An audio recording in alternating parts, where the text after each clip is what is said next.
Yo le preguntaría sobre esta situación del Instituto para devolverle al pueblo lo robado. Ayer los panistas en el Senado querían que se creara una comisión de la verdad para investigar estas irregularidades que denunció Cárdenas, pero Morena no lo aceptó. En ese sentido, yo le preguntaría si ya sabe cuántos funcionarios podrían estar implicados en estos avalúos a bajo precio o la manipulación de joyas que dijo Cárdenas, y también preguntarle su opinión, pues, de que él expresó que en el gobierno de la Cuarta Transformación se espera una lealtad a ciegas. ¿Es así, presidente? ¿Su gobierno no escucha a los funcionarios? Sí, escuchamos, pero tiene razón.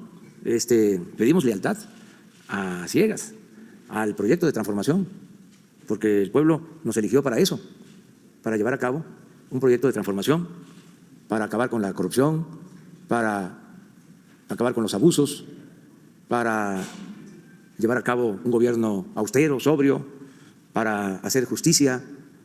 Entonces sí es lealtad al pueblo, básicamente, no a mi persona. La lealtad a las personas se convierte la mayoría de las veces en abyección, en servilismo. Nosotros queremos lealtad al proyecto de transformación. Eso es lo que pedimos. ¿Y esa lealtad implicaría que a veces no se sigan los procesos administrativos o legales? No, porque él cuestionaba que… Es que tenemos que poner por delante la justicia. Siempre lo he dicho, que cuando hay que optar entre el derecho o la justicia, tiene que prevalecer la justicia. La ley es para el hombre, no el hombre para la ley. Hablando en términos de género, la ley es para el hombre y la mujer, para hacerlo más claro. Entonces, ¿qué sucede en el gobierno? Hay una maraña de normas que impiden avanzar para hacer justicia. Imagínense qué mal se comete cuando se rifa un avión de lujo, que es a todas luces un insulto al pueblo de México, para que lo que se obtenga por esa rifa se dedique a equipos médicos para hospitales donde se atiende a la gente humilde. El fin es sublime, eso es justicia. Pero para llevar a cabo esta decisión se tiene uno que enfrentar a toda la normatividad, porque en el régimen anterior, en el antiguo régimen, para simular de que se combatía la corrupción y de que todo se hacía de conformidad con la ley, acuérdense lo que decían, la ley es la ley. Puro cuento, pura simulación. Entonces, resulta que no se puede nada por la normatividad. Es como decía el finado Héctor Suárez, no hay, ¿cómo decía? No hay, así no hay. A ver si un día, recordando al final, ponemos algo parecido. Pues así estaba el gobierno, por eso hablo del elefante reumático echado, mañoso, que lo estamos parando para que camine en beneficio del pueblo. El gobierno no estaba hecho para servir al pueblo. El gobierno era un comité al servicio de una minoría rapaz. Entonces, hacer algo por el pueblo cuesta, nada más porque soy perseverante. Y a eso le llaman autoritarismo. No, lo que quisieran los tecnócratas neoliberales o los que tienen una formación académica desprendida de la realidad, que no quieren transformar esa realidad, pues es que no hiciéramos nada. Pero no, aquí la transformación se va a llevar a cabo, se está llevando a cabo. Y al que no coincida, pues en entera libertad puede decir no estoy de acuerdo. Y además ir al Reforma y a Televisa, si es posible, y a otros medios, porque les van a abrir los espacios para que declaren en contra de nosotros. Pero ni modo, ¿qué le hacemos? Presidente, ¿y la Secretaría de la Función Pública ya le reportó algo sobre estas anomalías? ¿Cuántos funcionarios podrían estar Ninguna implicados? anomalía, o sea, me han reportado, no me han informado, pero además no pueden existir anomalías. Que es una rifa, se va a informar cuántos boletos se vendieron, cuánto dinero se obtuvo, de dónde provino el dinero, quiénes sacaron los premios, cuánto es la ganancia yo calculo que vamos a licitar, lo he venido diciendo, alrededor de 2.000 millones de pesos para equipos médicos. Se van a comprar los equipos médicos, se le va a poner a cada equipo médico una plaquita que va a hacer referencia de que es producto de la rifa del avión presidencial con el año, si es un equipo de rayos X, si es un tomógrafo, si es una ambulancia. Pero aquí, con ustedes, así, como lo hemos hecho siempre, porque no tenemos nada que ocultar. Pero sobre esta situación de pues el robo de piedras preciosas a joyas, que los avalúos de los bienes… Pues si hay denuncias y se van a investigar como tiene que ser, pero esto es más que nada un asunto politiquero. No hay nada que de qué preocuparnos, pero yo les voy a estar informando diariamente. Pues si no, imagínense, si no existieran las mañaneras, pues estaríamos atados de pies y manos. Solo sería la información del Universal, del Reforma, etcétera, etcétera, etcétera, etcétera. Pero afortunadamente, pues aquí podemos aclarar y hablar. Presidente, hay una segunda pregunta. Le pediría su opinión sobre esta iniciativa que entró en vigor hace unos días en Oaxaca respecto de prohibir la venta de alimentos chatarra a los niños. ¿Cree que es una medida efectiva para el combate a la obesidad? Pues es una decisión que están tomando los congresos locales. Yo soy partidario de que se oriente, de que se dé información. Yo sostengo, lo he dicho aquí muchas veces, que no se deben de prohibir las cosas. Prohibido prohibir. Lo más importante es crear conciencia, no prohibiciones. Entonces, orientar para que haya una buena alimentación, que no se consuman productos chatarras. Lo que estamos haciendo, que se dé información de lo que contienen los productos industrializados, el etiquetado, donde se advierte si un producto tiene exceso de azúcar, de grasas, de químicos, y que el consumidor decida, elija, dar toda esa información y buscar el equilibrio entre las empresas que producen estos productos industrializados y la salud del pueblo, poniendo siempre por delante la salud del pueblo. Ir informando, también sin extremismos, porque hemos dicho aquí, sí afecta la obesidad, sí afecta la hipertensión. Desde luego, tenemos un problema grave de diabetes, pero esto, sobre todo hipertensión y diabetes, en un 70% está demostrado que son enfermedades hereditarias, para no decir que todo se produce por el consumo de la chatarra. Sí, la chatarra precipita, es decir, no ayuda para detener, atemperar los efectos de estas enfermedades. No es recomendable, pero no es que se produzcan, tenemos problemas hereditarios.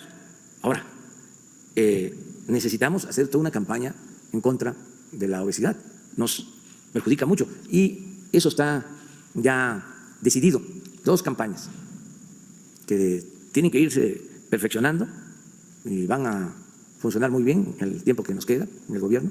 Una es para advertir sobre el daño de las drogas a los jóvenes. La vez pasada se informó del daño del fentanilo, del cristal, de todos los químicos, que incluso están consumiéndose más que la marihuana y que otras drogas, y son desde luego muchísimo más dañinas. Tenemos desde el gobierno todos los espacios en radio y en televisión dedicados a eso. Esa es una prioridad. Y la otra, el programa de orientación nutricional. Son las 2 cosas. Pero de ahí a prohibir o cobrar más impuestos, no, porque es la salud del pueblo.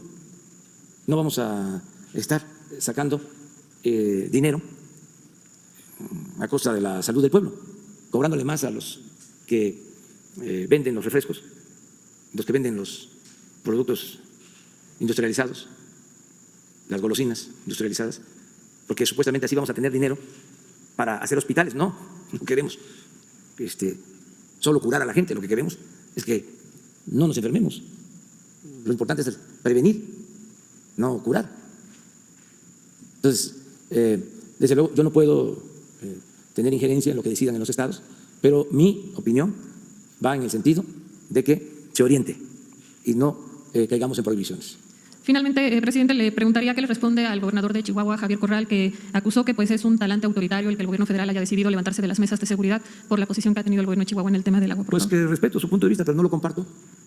¿Por qué han habido diferencias? Bueno, porque nosotros tenemos que cumplir con el convenio firmado con Estados Unidos para entregar un porcentaje del agua del río Bravo. Es un convenio que se suscribió, como lo hemos dicho muchas veces, desde 1944. Se tiene que cumplir porque si no, caeríamos en falta y no queremos incumplir compromisos. Los compromisos se cumplen. Además, es un compromiso del Estado mexicano, no solo del gobierno federal. El Estado mexicano somos todos, son las autoridades estatales, es el poder legislativo, es el poder judicial y desde luego el ejecutivo. Entonces, ¿qué pasó en Chihuahua? El gobernador, en vez de ayudar a que se cumpla con este acuerdo, se opuso. Y de lo que le corresponde a Chihuahua entregar de agua, al día de hoy han entregado solo el 55%, mientras los otros estados ya entregaron el 100%. ¿Pero por qué esta actitud? Porque hay elecciones en Chihuahua y el partido que gobierna en Chihuahua utilizó este asunto como bandera, es decir, no vamos a entregar el agua, porque el agua es nuestra. Intervinieron intereses de quienes acaparan el agua en Chihuahua, porque no estoy hablando de todo el pueblo de Chihuahua.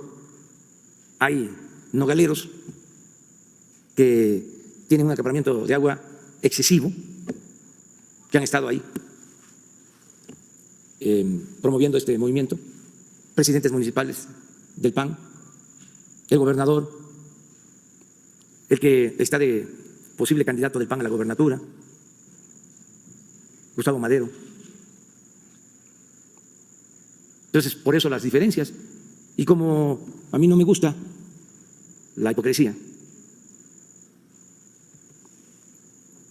ya no debe de imperar como doctrina política la hipocresía, son otros tiempos, pues entonces se dice lo que sucede, o al menos damos a conocer nuestra opinión, nuestra verdad, aunque no sea verdad absoluta, respetando siempre otros puntos de vista, porque eso es la democracia.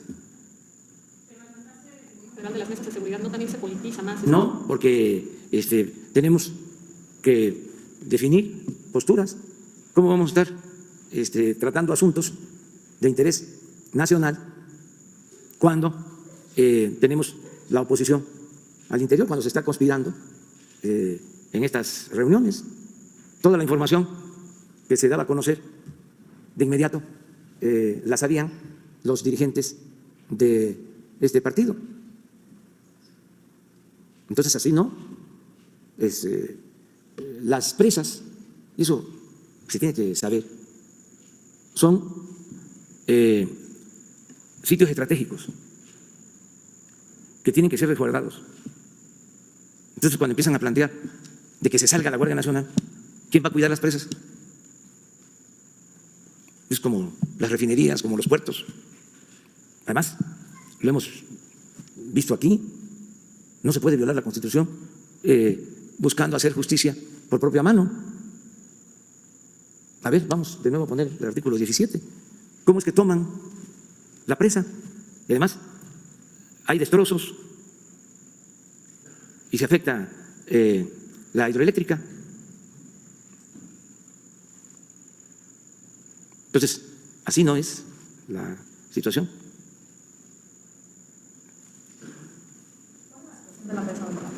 Pues que no se puede operar porque la tienen tomada. Y la verdad, aunque es lamentable la pérdida de vida de la señora, todo esto que sucedió esa noche, el acto de provocación de la mañana fue gravísimo, porque habían 400 elementos en la presa y llegan 2.500, muchos acarreados, porque ni modo que todos sean productores que requieran el agua. Los que manejan el agua son una minoría.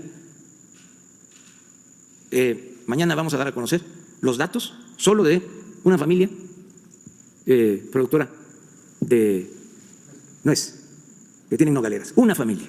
Van a ver los permisos de agua que tienen. el gran acaparamiento del agua.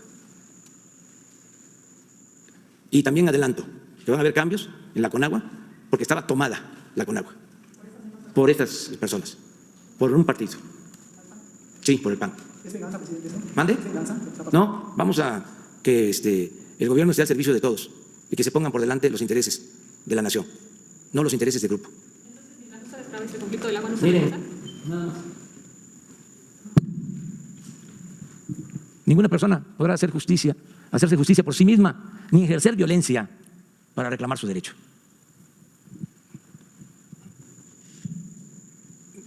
Entonces, este es el tema, básicamente. Mañana vamos a informar sobre el manejo del agua. Y esto no solo es Chihuahua, desgraciadamente. Esto está en Sonora, en La Laguna, pero aquí es muy grave porque se relaciona con un compromiso internacional. No hemos tenido problemas mayores con el gobierno de Estados Unidos porque nos tienen confianza y se han mantenido buenas relaciones. Pero es un hecho, y vamos mañana a dar a conocer la carta que envía el gobernador de Texas a Pompeo, al señor Pompeo, del Departamento de Estado, quejándose de que no se cumple con el compromiso de la entrega del agua. Entonces, imagínense, por un asunto politiquero, por querer ganar una elección en un estado, poner en riesgo la relación de México con Estados Unidos. No, es muy irresponsable. Además, no hay fundamento legal. Y si hubiese fundamento legal, pues hay instancias para dirimir estas diferencias. ¿No así? Bueno, vamos con todas estas cosas. Por ejemplo, en el caso de la denuncia del señor Lozoya, yo la leí porque pues, fue pública, me enteré de esa forma. Por eso ayer hasta dudé si estaba en la denuncia el expresidente Calderón. Y quien maneja esto es la Fiscalía. No tengo nada que ver con eso. Sí me llega información, no solo de inteligencia financiera, de todo el pueblo. También, no debo de exagerar, no de todo el pueblo, pero mucha gente se acerca y me entrega información, me mandan información. Esto desde antes de que fuera presidente. Una vez me llevaron unas cajas, hace como 20 años, de todas las facturas y todos los cheques que entregaron para una campaña, 1994 o 2000, ya no me recuerdo. No, 94. Estaba en ese entonces en Tabasco, yo fui candidato y creo que eran 3 millones de pesos el tope de campaña. Y el que compitió conmigo, de acuerdo a esas cajas, porque se hizo hasta un balance, se presentaron en la Procuraduría, desde luego, no se hizo nada, como era antes. Pues se demostró que se habían gastado 70 millones de dólares. Se pasaron muy poquito del tope de campaña. ¿Y cómo llegaron las cajas? Pues ciudadanos. Porque en la lucha por la democracia participan muchos ciudadanos. Nosotros hemos siempre contado con el apoyo del pueblo. No tenemos oficina de espionaje, pero sí hay mucha inteligencia. Mucha inteligencia. Aquí aprovecho para también decirle a los simpatizantes o a los que manifiestan ser simpatizantes nuestros, que van aquí donde están los del grupo opositor a nosotros, y que van ahí a replicarles o a cuestionarles. Yo les diría que no hagan eso, que no hay que caer en ninguna provocación, porque de repente llegan provocadores y nos van a culpar a nosotros. Entonces, que por favor, o sea, si son simpatizantes nuestros, que no vayan, que no se caiga en ninguna provocación y que se le garantice a este grupo que se manifieste con absoluta libertad. Ya quedamos de que lo único que me gustaría saber, pero tampoco es obligatorio ni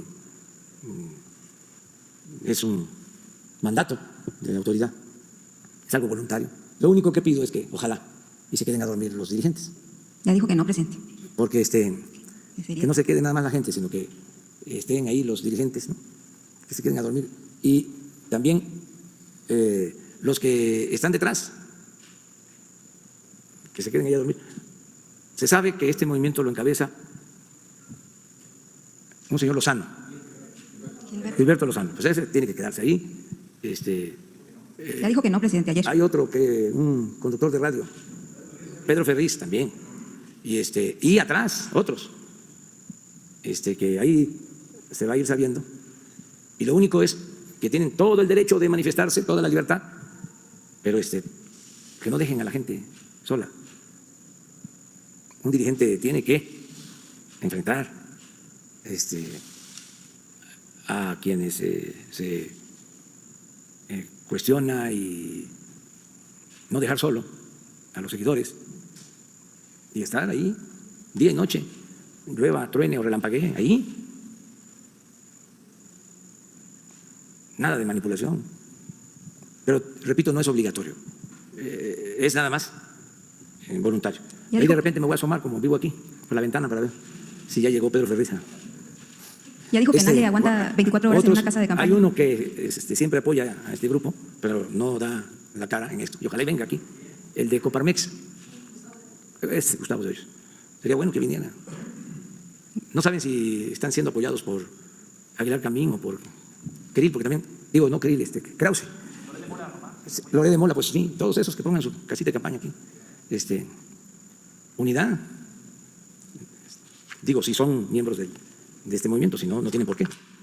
Bueno, gracias, adelante, presidente. Adelante. Vamos con Esteban. Buen día, presidente. Esteban Durán, Expresión México.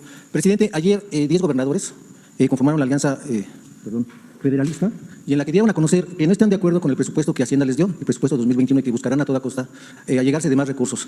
Inclusive mencionaron que hablarán con el titular de Hacienda para de esta manera llegar a un acuerdo, y si no hay una respuesta favorable, obviamente asistirán a las instancias jurídicas para de esta manera conseguir el recurso que ellos dicen que no alcanza para las necesidades básicas en cada uno de estos estados. Jaime Rodríguez, el gobernador de Nuevo León, se atrevió a decir que incluso debido a que este presupuesto que les dieron es debido a las obsesiones de la Federación, refiriéndose obviamente a los 3 proyectos que usted ha estado impulsando, el Tren Maya, la refinería y el aeropuerto. Incluso también se atrevió a decir que esta es una medida electoral. ¿Qué respuesta tiene usted ante estos cuestionamientos, ante estas declaraciones? Y si habrá alguna encomienda para el titular de Hacienda para de esta manera pues, reconvenir este presupuesto que les entregaron.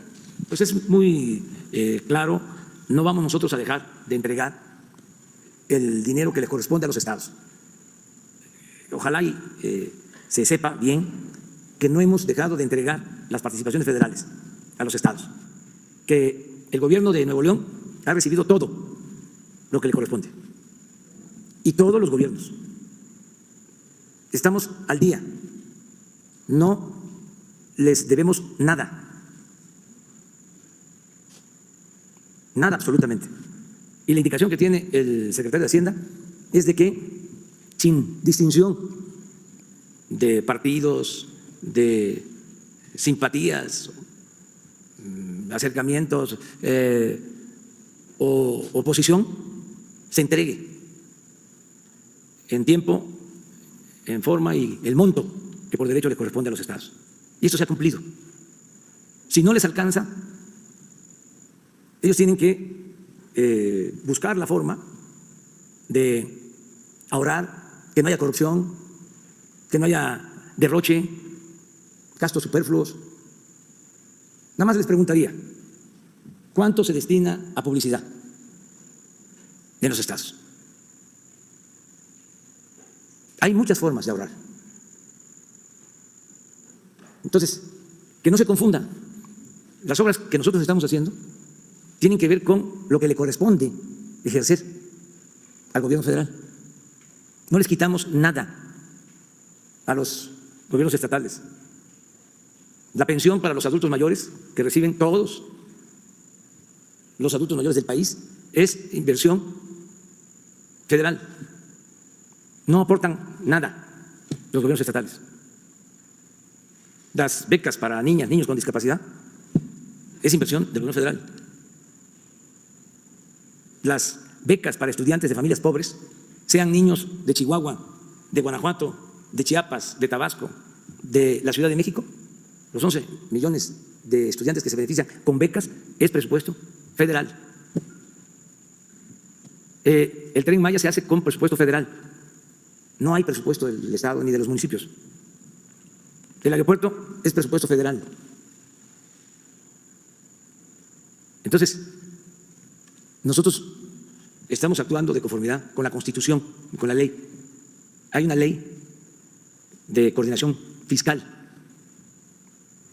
que se cumple cabalmente. Si esto se quiere utilizar con propósitos políticos electorales, eso es otro asunto. Y también están en su derecho de hacer. Es legítimo. Pero cada vez que planteen este tipo de demandas y culpen al gobierno federal o al presidente, pues voy a estar informándole al pueblo.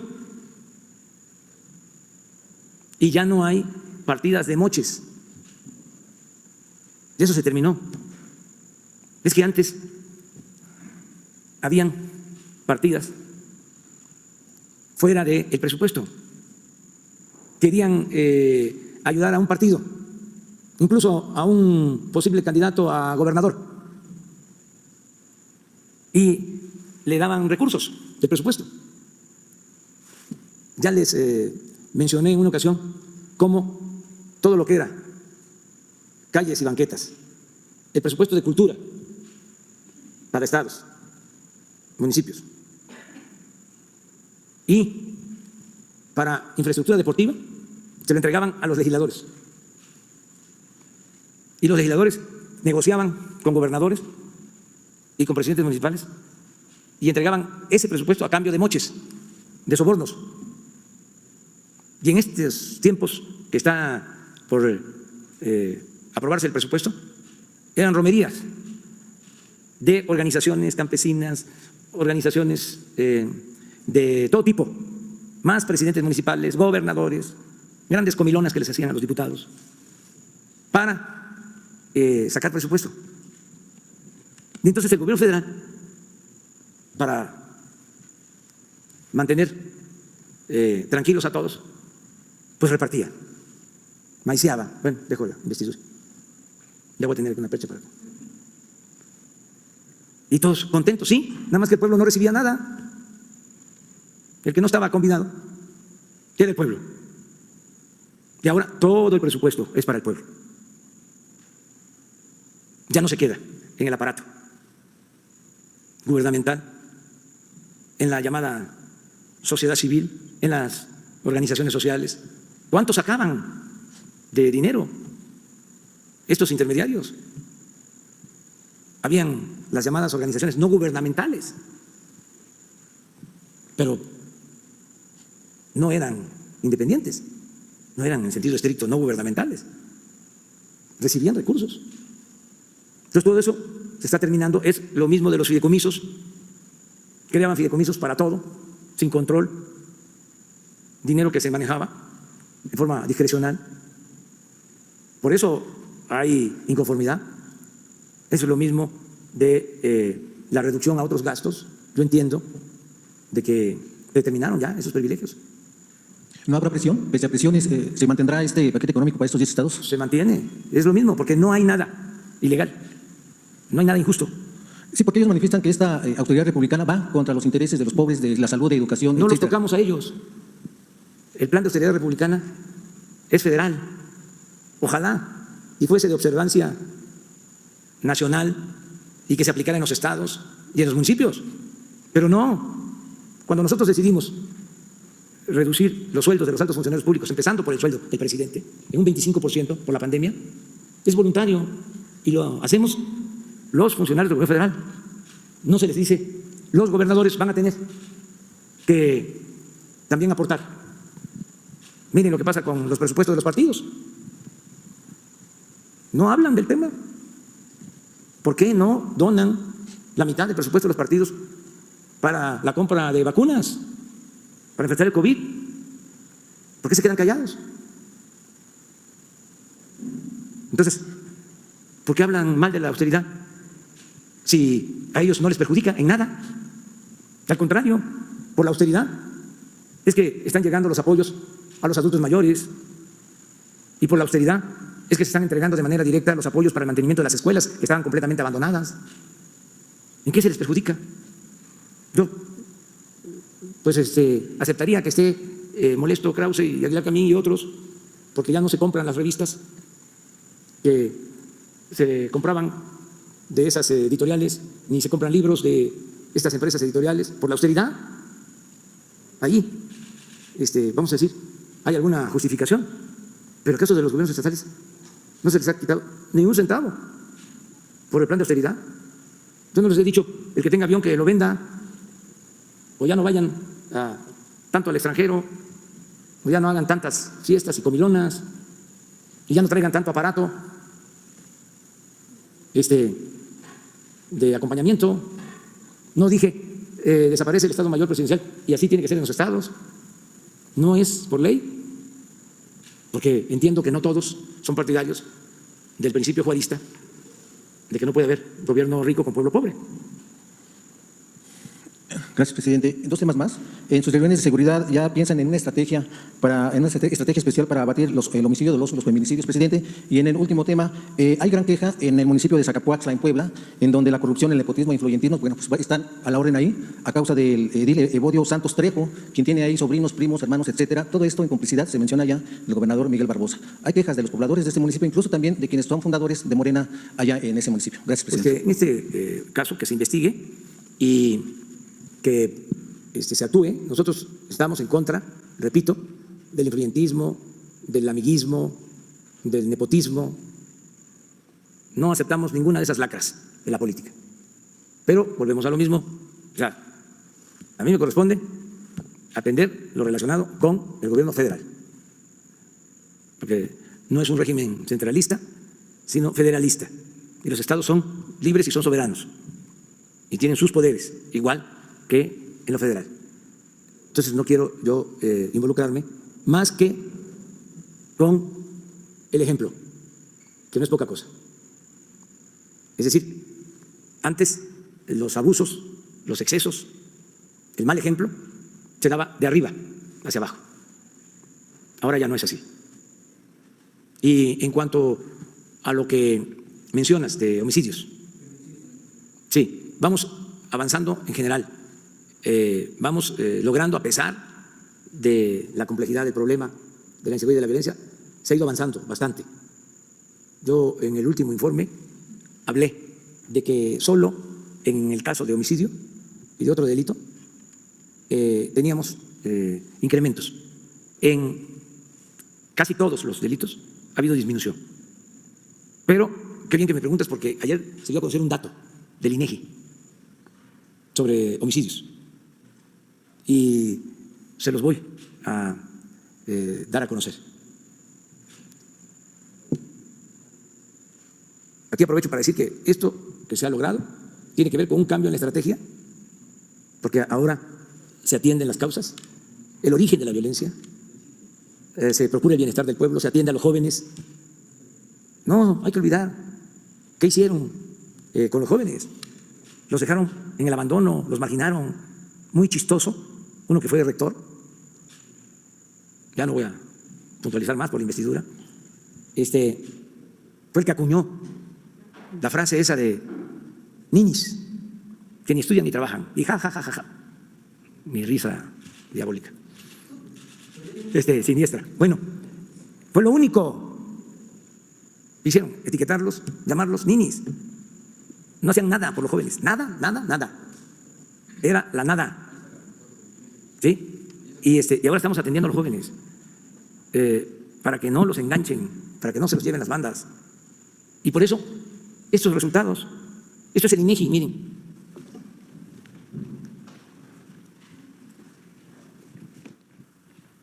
Aumento año con año. Aquí disminución, disminución, disminución, aumento. Miren aquí, esto. Estos somos nosotros. Esta era la tendencia. Estaríamos allá.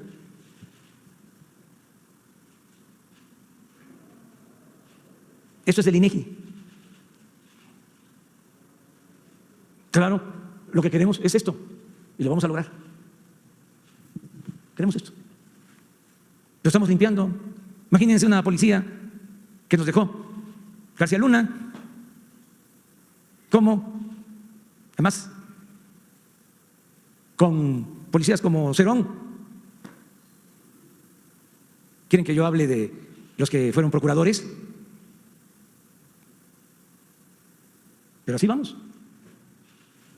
Y este es el único delito en donde tenemos incremento. A ver, ¿por qué? A lo mejor tenemos algo sobre el robo de vehículo. El último informe. Este delito y el robo de vehículo son los que más tienen que ver con la realidad. Y en el caso del INEGI, por eso hasta ayer dieron a conocer los datos del 19, porque se revisan las actas. Es un trabajo, vamos a decir, riguroso.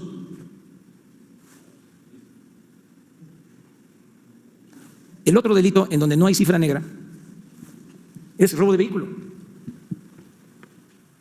Mire cómo venía. Acá estaríamos. Aquí entramos nosotros. Disminución del 24.8% respecto a 19. Lo que hemos logrado, que es como yo quiero que pase con el homicidio. ¿Por qué se ha logrado esto? Les decía, un cambio en la estrategia. Ya no hay contubernio. ¿Qué esperanzas habían de que se mejorara en materia de seguridad? Sí, llegó a haber, si no un narcoestado, un narcogobierno.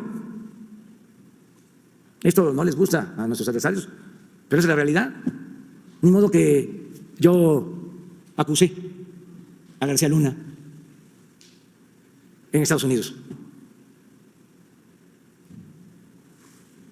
Por eso es distinto, no hay contubernio, está pintada la raya. Una cosa es la delincuencia, otra cosa es la autoridad. La coordinación que tenemos todos los días.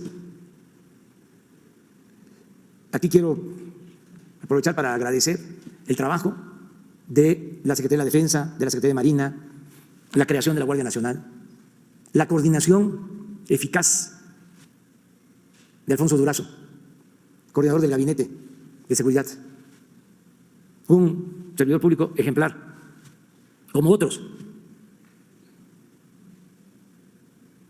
de primer orden. Entonces, ahí vamos avanzando.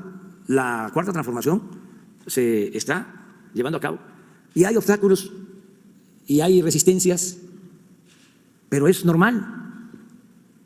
Yo decía hace unos días que me sentiría hasta frustrado si no protestaran los conservadores, si no tuviese yo a todos los intelectuales orgánicos en contra, a la prensa subvencionada en contra, si no hablaran, criticaran al gobierno, si no hablaran mal del gobierno, me sentiría yo mal. Sería el equivalente a que todo seguía siendo lo mismo, que era más de lo mismo. Por eso, qué bueno que hay reacción. Eso significa que vamos caminando y no debemos tampoco molestarnos por eso ni extrañarnos. Siempre ha habido grupos reaccionarios, los que quieren mantener el statu quo, los que quieren que se mantengan los privilegios. Por eso se llama conservadurismo, los que quieren conservar. Y nosotros queremos cambiar. Eso tiene que ver más con el pensamiento liberal, la transformación, la reforma. Y yo diría la revolución, no armada, la revolución de las conciencias. Y respetar a los opositores. Garantizar el derecho a disentir, pero que también los opositores no quieran que no hablemos. Porque la democracia y la comunicación son mensajes de ida y vuelta. Es diálogo circular, es debate. ¿Cómo que no quieren que el presidente hable? Que no diga nada, nada más ellos. Pues eso no es libertad de expresión, de manifestación de las ideas. Además que porque pesa mucho el que hable el presidente o la investidura presidencial.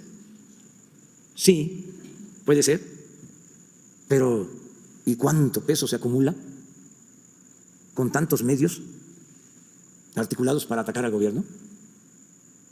¿Dónde está la equidad en los medios? Insisto, hagan un análisis sobre columnas y contenidos. Hoy, pongan todos los periódicos sobre una mesa y, a ver, en este periódico hay 3 columnas, y este otro 3, 4, hay otros donde hay hasta 10. Y bueno, son 100 columnas.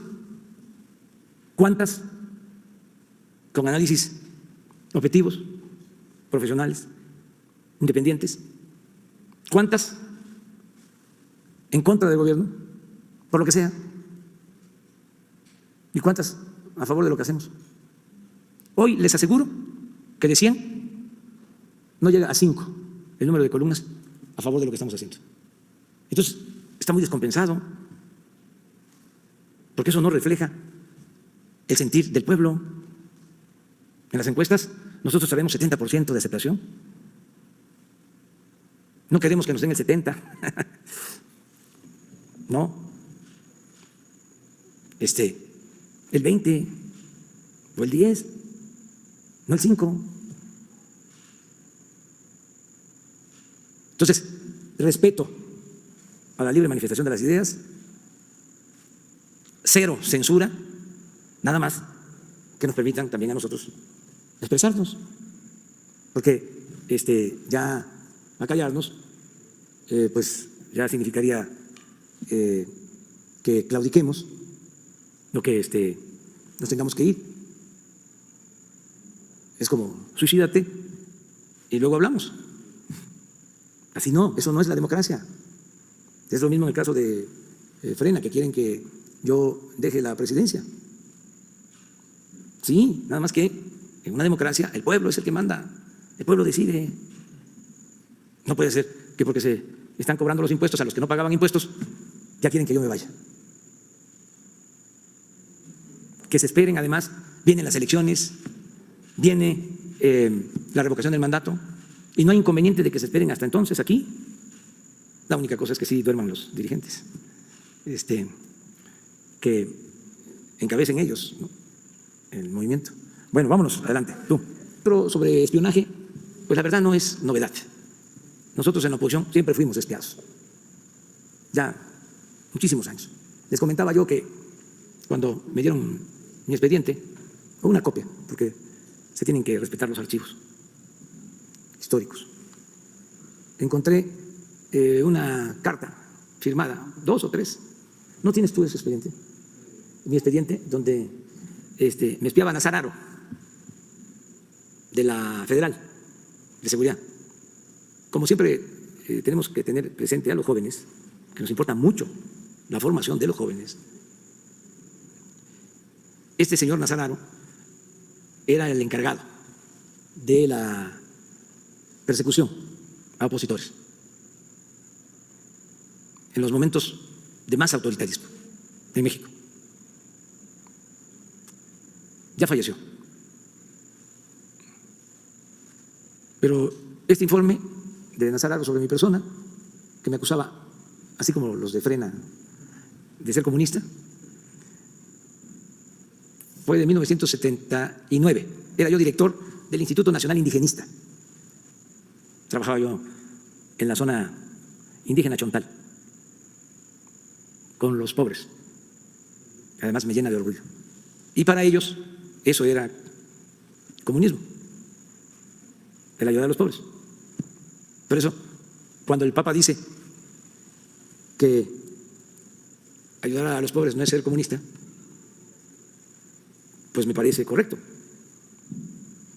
Ayudar a los pobres es humanismo,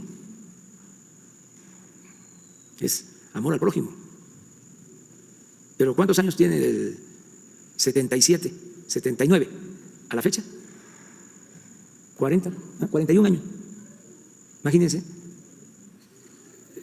las llamadas telefónicas, la casa, los archivos, nos sacaban los archivos de las computadoras. Todavía hasta hace poco. No sé si conocen una práctica en donde hay una llamada con un texto. Entonces, hay algo urgente para ti. Se trata de tu hijo fulano, o tu esposa, o tu amigo, o tu compañero. Urgente. Entonces, le picas y te sacan todo el archivo. Eso lo aprende uno. Como se aprende que los teléfonos celulares son micrófonos.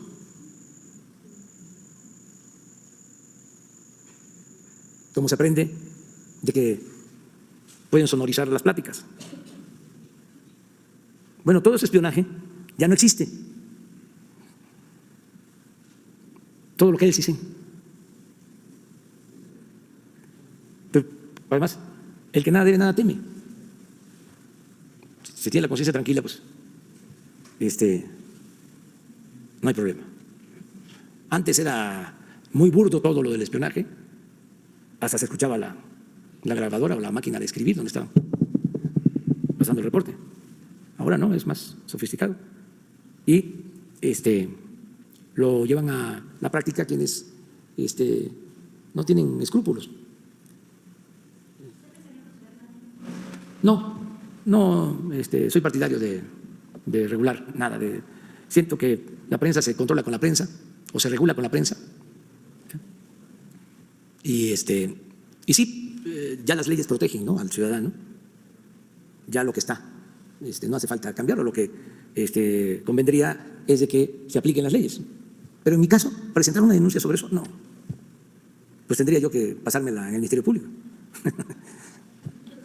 Sara.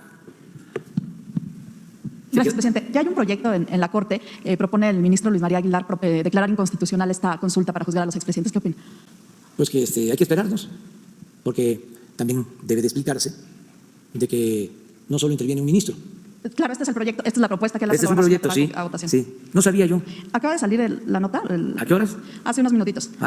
Dice pues qué oportuno. que se afectan los derechos humanos y las garantías para la protección de las personas. Pues eso es lo que manejó desde el principio Felipe Calderón. Yo opino distinto, pero mejor vamos a esperar a que el Pleno de la Corte resuelva. ¿Qué les diría a los ministros? Pues que actúen con apego estricto a la ley, que no se dejen intimidar, que actúen con criterio, que también, aunque ellos resuelven de conformidad con lo establecido en las leyes, en este caso en el artículo 35 de la Constitución y en la ley de consulta ciudadana, que también tomen en cuenta el sentimiento del pueblo, que ya sé que tienen que resolver con apego a la legalidad, que no necesitan leerme el artículo de la Constitución, es el 35, y que ahí se establece de que no se deben de violar los derechos humanos. Yo considero que no existe ninguna violación a derechos humanos, a las garantías de los ciudadanos, porque en el caso de que se lleven a cabo estos juicios, los tiene que hacer la autoridad competente en el marco de la legalidad que prevalece, dándole al implicado las garantías de defensa, de que no se violen sus derechos humanos. Pero ese es un proyecto, hay que esperar. Lo van a someter a votación el 1 de octubre. ¿Cuándo? El 1 de octubre, entiendo, este proyecto. Ah, qué bien, porque ya es pronto. ¿Cuándo es 1 de octubre? Pues la próxima semana. ¿Sí? El jueves. Ah, muy bien, muy bien. Ya ahí se va a saber. Hay proyectos que se aprueban, hay proyectos que no se aprueban y tiene que decidirse por mayoría. Y hay que esperar y tener confianza en la Suprema Corte. Gracias, presidente. Y preguntarle también, por otro lado, tuvo en esta semana una reunión con los reguladores en materia energética. Preguntarle qué se acordó en esta reunión. Ayer se da a conocer sobre la renuncia del titular del Centro Nacional de Control de Energía. Si se habló en esta reunión, y también hay noticias de que usted en este encuentro les dijo que podría plantear una reforma energética en la segunda mitad de su sexenio para fortalecer justamente a la Comisión Federal de Electricidad y Pemex. Sí, desde hace algún tiempo nos reunimos, les pedí a todos que nos ayudaran para fortalecer a la Comisión Federal de Electricidad y a Pemex, respetando la autonomía de cada uno de estos organismos, pero tomando en cuenta que se trata de empresas públicas, empresas de la nación, La política que había anteriormente era la de destruir a Pemex y destruir a la Comisión Federal de Electricidad. Ese era el plan, privatizar completamente el sector energético. Como no les dio tiempo de consumar la destrucción de estas dos empresas, estamos buscando que se fortalezcan estas empresas. Y como lo he hecho público, el propósito es fortalecer a estas dos empresas sin modificar la Constitución y las leyes de la materia, buscando que se pueda, en el marco legal vigente, llevar a cabo los cambios, para no violar la ley, no violar la Constitución. Entonces, estamos haciendo un esfuerzo en ese sentido, de hacer los cambios. Por ejemplo, el que se considere que las hidroeléctricas puedan subir la energía eléctrica y se les considere como plantas no contaminantes, porque se trata de un recurso renovable y se trata de energía limpia y barata. En las modificaciones que han llevado a cabo, sobre todo en las decisiones o acuerdos, no se despacha, así se le llama, a las hidroeléctricas. Primero van las privadas, suben la energía eléctrica y se les utiliza a las hidroeléctricas como complementarias. Porque lo que hicieron durante el periodo neoliberal fue entregar el mercado a las particulares, con el engaño de que se trataba de energía limpia y más barata. No sé si han escuchado eso, de que las plantas de la Comisión Federal de Electricidad contaminan y además producen energía más cara. Pues eso es relativo. Y tan es así de que en este caso de las hidroeléctricas, pues no hay contaminación, ¿sí? Es energía limpia y barata. Y tenemos la infraestructura, nada más que subutilizada, porque se le da preferencia a los particulares. Entonces, en las presas donde se produce energía eléctrica, no se turbina, no se utilizan esas plantas a toda su capacidad, porque se tiene que darle preferencia a los particulares. La Secretaría de Energía, la Comisión Federal de Electricidad y PEMEC estaban en manos de particulares, estaban tomadas. Entonces, lo que queremos es que sean empresas de la nación, del pueblo, en el espíritu de la política que llevó a cabo el general Cárdenas y el presidente Adolfo López Mateos. Entonces, nos enfrentamos pues a toda una resistencia. Es lo del agua, pero acá está todavía más complicado, porque se hicieron acuerdos con las empresas particulares, sobre todo extranjeras, para comprarles la energía eléctrica con subsidio, o sea, con sobreprecio. Nos encontramos con negocios jugosos que se hicieron de compra de gas a precios elevados. Ahora resulta que tenemos gas que no se puede utilizar porque no se tienen las plantas, porque elaboraron un proyecto en donde se iban a crear termoeléctricas y que para eso se requería adquirir gas. No hicieron las termoeléctricas, pero sí compraron el gas. ¿Y ahora qué hacemos con el gas? Todo esto que se presentó al principio del gobierno, lo más que hemos logrado es bajar las tarifas, ahorrar en negociaciones con estas empresas. Ahí se avanzó. Heredamos lo de Etileno 21, Odebrecht, permiso que dio Calderón y que continuó Peña, de darle subsidio a esta planta de etileno 21 que produce polietileno. Se le entrega el gas, Pemex le tiene que entregar el gas a un costo del 30% de lo que vale en el mercado, porque se le da un subsidio del 30% más el subsidio al transporte, más las multas, porque Pemex no tiene gas y tiene que importar el gas. Pemex dejó sin gas a las plantas petroquímicas de Pemex para darle preferencia a Etileno 21. Odebrecht, sobornos, corrupción. Entonces, nos estamos enfrentando a todo esto. Entonces, ¿qué les estoy diciendo a los integrantes de los organismos reguladores? Que nos ayuden para rescatar a Pemex y a la Comisión Federal de Electricidad.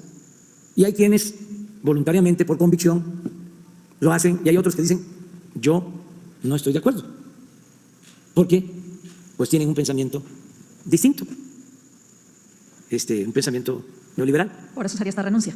Sí, en este caso entiendo de que el señor ya está grande y lo que estamos planteando es que haya una distribución distinta y a él le preocupa, me imagino. ¿Sí? Pero ya se nombró al sustituto porque es una facultad de la Secretaría de Energía. Claro que esto sale destacado en el Reforma por las razones naturales, obvias, pero no pasa nada. ¿Qué le digo a los particulares? Que vamos a seguir aplicando la ley, que no se va a cometer ninguna injusticia, que se respetan los contratos y que si no podemos rescatar a Pemex y a la Comisión Federal con el marco legal actual, entonces sí, presentaría yo una iniciativa de reforma a la Constitución. ¿Esto sería después de la elección? Sí, porque sería una irresponsabilidad de mi parte no hacerlo. Yo no quiero que se privatice el sector energético, porque si no tenemos independencia económica, si no tenemos independencia en nuestros energéticos, no podemos garantizar nuestra soberanía como país independiente, libre.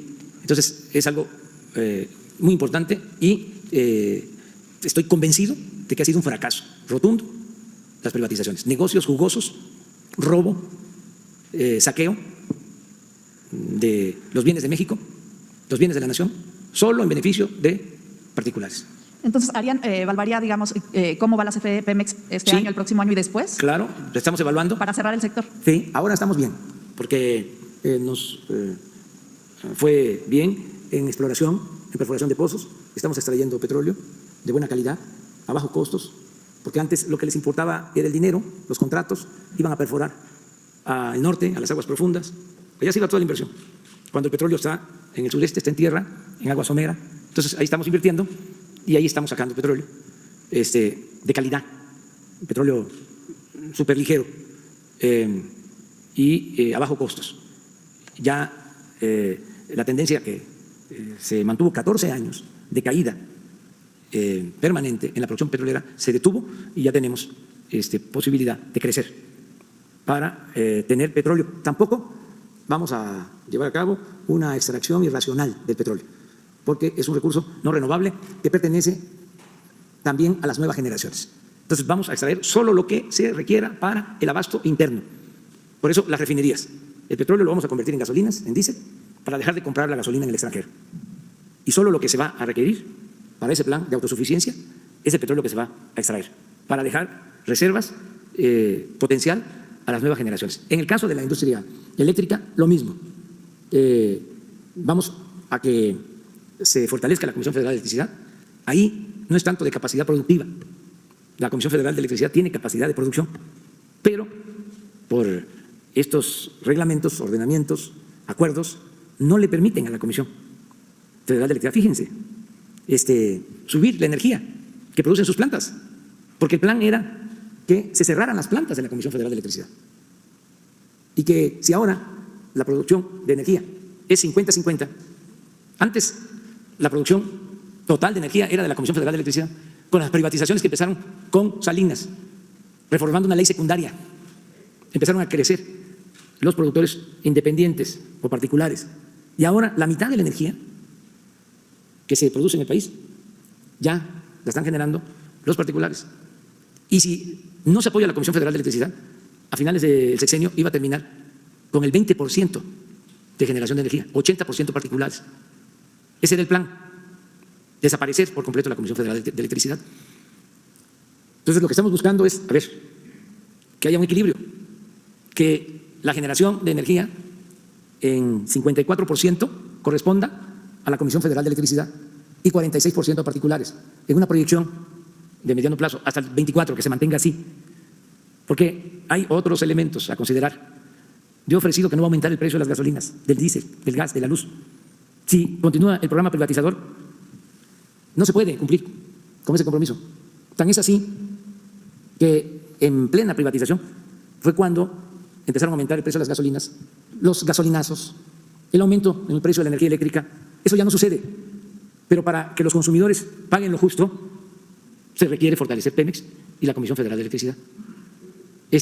Con los privados no se lograría eso, estoy absolutamente seguro.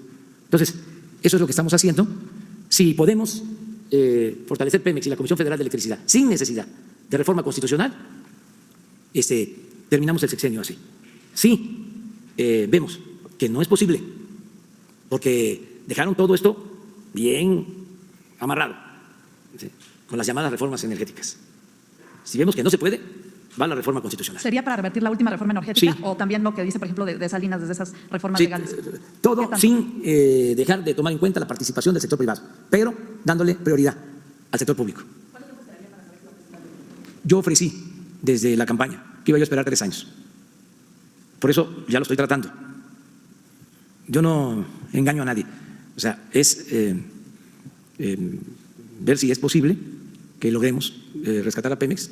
Hasta ahora vamos bien con Pemex y con la Comisión Federal de Electricidad, pero tenemos que cuidar estas dos empresas. Pero se va, para fortalecerse, se tiene previsto, por ejemplo, refinanciar deuda de CFE, de Pemex, ya no entregar más contratos. ¿Qué más van a hacer para...? Todo lo que se pueda. Ya hemos venido apoyando a Pemex, a la Comisión Federal de Electricidad. En el caso de Pemex se han venido reduciendo los impuestos que paga. Antes se le quitaba todo a Pemex y se decía, Pemex está mal financieramente. Pues sí, si Hacienda le quitaba todo.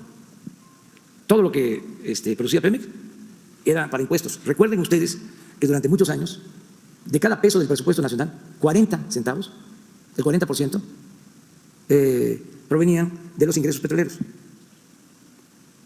Entonces, Pemex mantuvo durante muchos años al país. Entonces, en los últimos tiempos, ha venido perdiendo importancia económica, pero es tan buen negocio que no han podido destruir esta empresa. Yo siempre repito lo que comentaba Rockefeller, decía, el petróleo es el mejor negocio del mundo. Y decía también, el segundo mejor negocio del mundo es el petróleo mal administrado. Por lo pronto ya no habría más contratos para particulares. Siempre hay contratos para particulares. En Pemex, o sea, porque no hay, como era antes, equipos de perforación manejados de manera directa por la empresa. Se contrata la perforación. Hay gentes que ni siquiera sabían de petróleo, que vendían leche o pan y se volvieron contratistas de Pemex en el periodo neoliberal. Bueno, yo creo que ya aprendieron a explorar y a perforar pozos. Bueno, se mantienen todos esos contratos. Lo único que queremos es acabar con la corrupción en Pemex, con el influyentismo, que se maneje con eficiencia el presupuesto. Eso que les digo, el 50% del presupuesto de Pemex durante el periodo neoliberal se orientaba al norte, donde no hay petróleo. ¿Por qué? Porque no les importaba extraer petróleo. Lo que les interesaba era entregar los contratos a particulares, por los sobornos, por la corrupción. Felipe Calderón le entregó un contrato a Repsol para sacar gas en la cuenca de Burgos. No sacaron más gas que el que sacaba Pemex. Y sin embargo, se llevaron muchísimo dinero. Buenos negocios para las empresas particulares, malos negocios para la hacienda pública, para la nación. Eso es lo que ya no se permite. Y entiendo que les causa molestia, pero ya se terminó el saqueo. Se lo dije al dueño de Iberdrola, que vino hace poco, que tiene muchísimas plantas de estas particulares, con contratos que tenemos que revisar. Le dije, esto cambió, es una nueva realidad.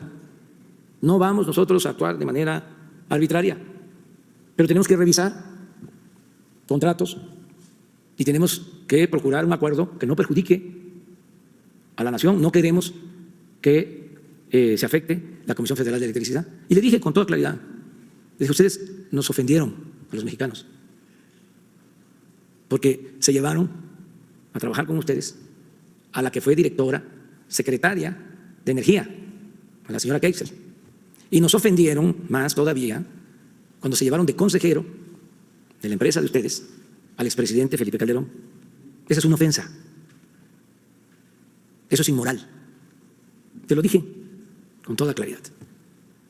Y también con todo respeto, les dije que México no es tierra de conquista. Eso ya se terminó. Afortunadamente las empresas extranjeras están entendiendo de que hay un cambio en el país y nos están ayudando a que la relación sea de otro tipo. Que no nos vean como los corruptos del gobierno, que con sobornos van a hacer y deshacer en nuestro país. No somos nosotros de segunda. México es un país independiente, soberano, con un pueblo extraordinario y que es respetado en el mundo, en el concierto de las naciones. En eso estamos avanzando muchísimo, muchísimo. Y así vienen las empresas a decirnos que aceptan las nuevas condiciones y que se les está garantizando que existe un auténtico Estado de Derecho, no un Estado de chueco, de cohecho como era antes. Muy bien, mañana. ¿La tienes? A ver. Ya, miren que. A ver si alcanzo a leerlo.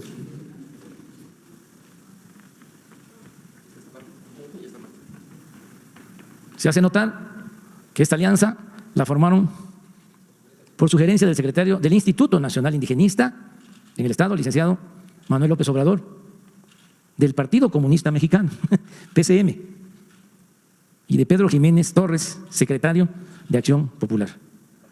Muy respetuosamente, el director federal de Seguridad, Miguel Nazar Haro. ¿Esta es de cuándo? 80. Este es del 79.